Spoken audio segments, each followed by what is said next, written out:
morning students, welcome in your online classes 9th class.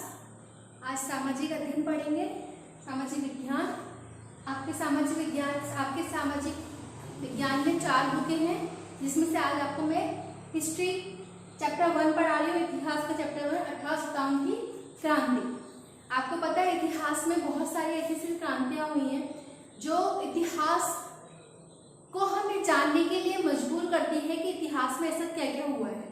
इतिहास में बहुत सारी क्रांतियों के कारण हमारे इतिहास में बहुत बदलाव आया है। पहले का युग कैसा था, धीरे धीरे युग में बदलाव हुआ, वो युग कैसे आने लगा। तो यहाँ आज हम 1857 की क्रांति का अध्ययन करेंगे। मुगल साम्राज्य के पतन के पश्चात देश में उत्पन्न अराजकता से राजस्थान भी अछूता नहीं रहा।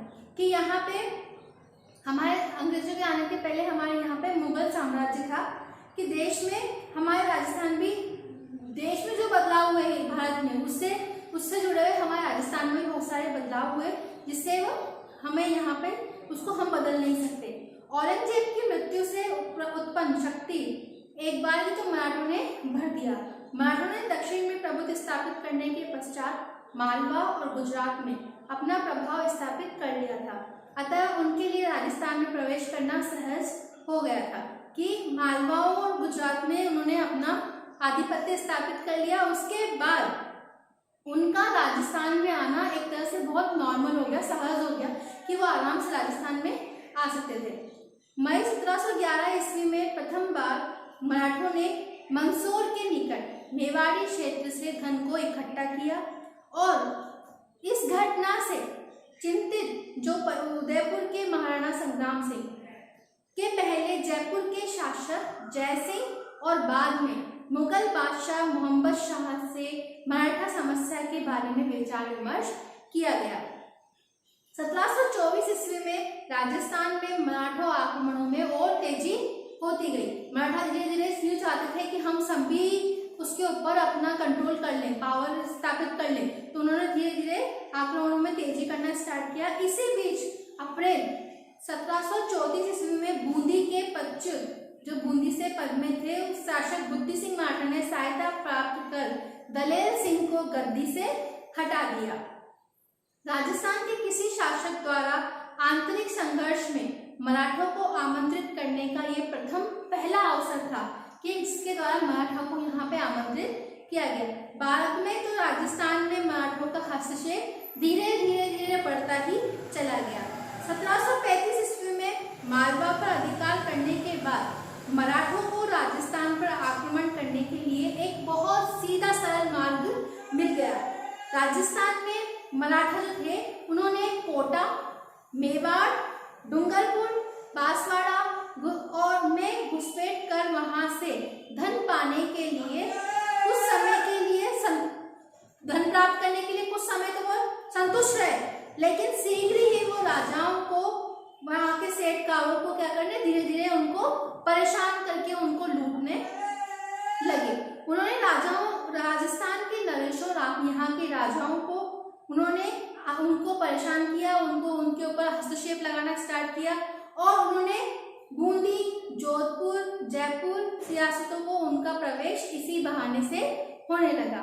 फिर नादिर शाह के आक्रमण के समय भी मराठों ने हिंदू धर्म के नाम पर राजस्थान के राजाओं को संगठित करने का प्रयास किया। अब यहाँ पे उन्होंने कि हिंदुओं को और मुस्लिमों को इस तरह से करके उन्होंने कई राजाओं को अपने पास में बुलाना स्टार्ट किया। लेकिन मुगल दरबार में दलबंदी के कारण राजपूत शासक भी परस्पर एक दूसरे से लड़ने लग गए। इस प्रकार केंद्र में उत्पन्न शून्यता की पूर्ति के लिए मराठा राजस्थान में आने लगे। साहू ने पेशवा बाजीराव को राजस्थान से चौथ और सरदेशी मुखी प्राप्त करने का आदेश दिया। ये उस समय के कुछ वित्तीय कर होते थे जिनको वो उनसे वसूलना स्टार्ट करने लगे।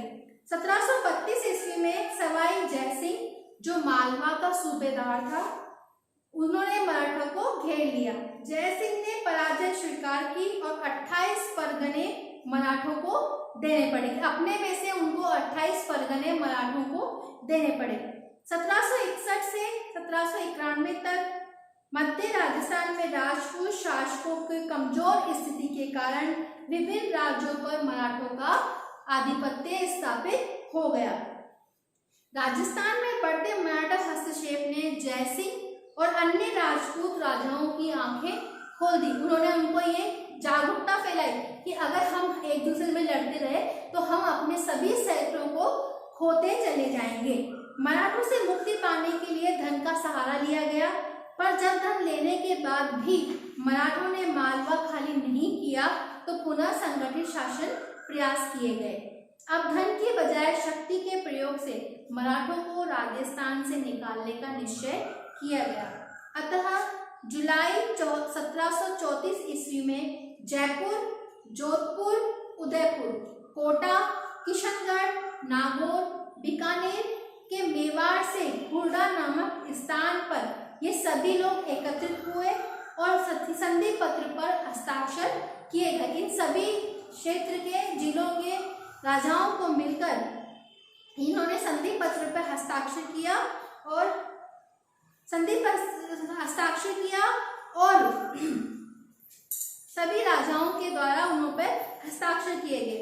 वर्षा ऋतु के बाद मराठों के विरुद्ध कार्यवाही हेतु रामपुरा में एकत्र होना तय हुआ कि वर्षा ऋतु का आगमन हुआ, किंतु वर्षा ऋतु के बाद मराठों के विरुद्ध संपूर्ण कार्रवाई करने के लिए उन्होंने रामपुरा में एकत्र होने का निर्णय किया। किसी राजा के शत्रु को अपने राज्य में आश्रय शरण न देने की शपथ ली गई और सभी राजाओं ने यह शपथ ली कि हम किसी भी दुश्मन को अपने यहाँ पर शरण नहीं देंगे। परंतु इस सम्मेलन के वांछित परिणाम नहीं निकले। जो उन्होंने सोचा था कि हम इसके इकट्ठा करके इसके द्वारा हम ये परिणाम निकाल सकते हैं, लेकिन किंतु उसके वो पूर्ण रूप से वांछित परिणाम जो उन लोगों ने चाहे थे वो परिणाम नहीं निकले, क्योंकि सियासती शासकों में आपसी द्वेष था। क्योंकि अब क्या था, उन्होंने इतनी फूट डाल दी थी कि राजपूत ही आपस में लड़ने लग गए थे, तो उनके शासकों में उनमें ईर्ष्या और द्वेष उत्पन्न होने लग गया था। प्रतिभा संपन्न क्रियाशील नेतृत्व का अभाव रहा। सियासतों की स्वार्थी नीतियों और कार्य संभवतः सम्मेलन की असफलता के लिए उत्तरदायी थे। 1735 ईस्वी में मुगल सम्राट और राजपूत शासकों की सेनाओं ने मराठों को खदेड़ने के लिए भरसक प्रयास स्टार्ट कर दिए। 1735 ईस्वी में मुगल सम्राट और राजपूत शासकों की सेनाओं ने मराठों को खदेड़ने के लिए पुनः प्रयास किया, जिसमें वो असफल रहे।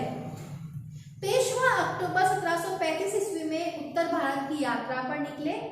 उसने महाराजा जगत सिंह का आतिथ्य स्वीकार किया। महाराजा जगत सिंह के घर गए और उन्होंने उनका आतिथ्य सत्कार स्वीकार किया और एक था उपहार चौथ का समझौता हुआ। फिर वो जयपुर आए। जय सिंह ने मराठों और मुगल सम्राटों में समझौता करवाना चाहा, पर वो असफल रहे। पेशवा की राजस्थान यात्रा का परिणाम ये निकला कि मुगलों के साथ साथ राजपूत मराठों के भी करदाता बन गए। 1738 ईस्वी में मुगल सम्राट के निजाम को बिना युद्ध किए ही सराय की अपमानजनक संधि करनी पड़ी, जिसके अनुसार मराठों को मालवा की सूबेदारी और 50 लाख रुपए प्राप्त हुए। 1742 ईस्वी में मराठों ने मारवाड़ में प्रविष्ट होकर सोजत, रायपुर, जेतारण परगनों में चौथ वसूल करना आरंभ कर दिया। राजपूतों ने संगठित होकर तुंगा नामक स्थान पर मराठों को परास्त किया और मराठा शक्ति क्षीण होने लगी। इस समय दक्षिण भारत में अंग्रेजों ने अपने पैर जमा लिए थे और वो राजस्थान में घुसने का प्रयास करने लग गए थे। अब आपको यहाँ तक समझ में आ गया होगा। इसके आगे का अब हम नेक्स्ट क्लास में पढ़ेंगे। Thank you.